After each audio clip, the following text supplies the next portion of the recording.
বলেন, আগে আপনি বলেন, আমিও বলি, আগে আপনি বলেন, আগে আপনি বলেন, আগে উত্তর দেন, আগে উত্তর দেন, জবাব দেন।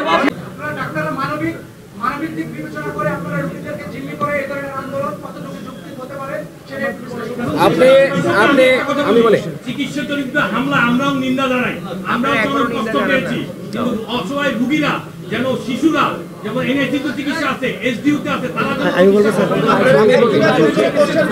আমি আপনাদের এই এটা খুবই আপনার এই প্রশ্নটা খুবই যৌক্তিক।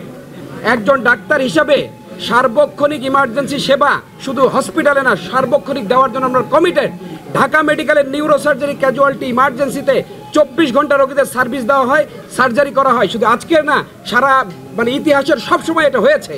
আমরা সর্বক্ষণিক না ঘুমিয়ে রোগীদের সেবা দিয়েছি, নিজে না খেয়ে সেবা দিয়েছি, রক্ত দিয়ে সেবা দিয়েছি।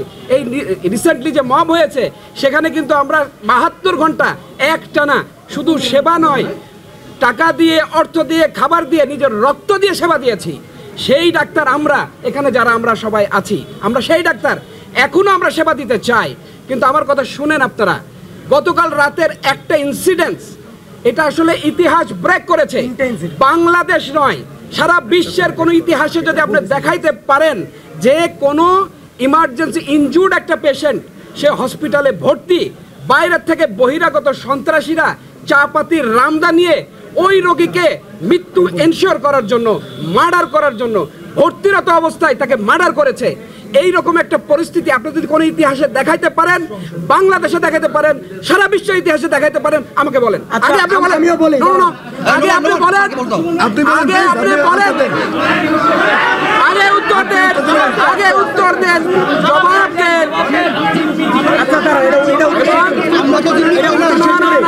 উত্তর শেষ করে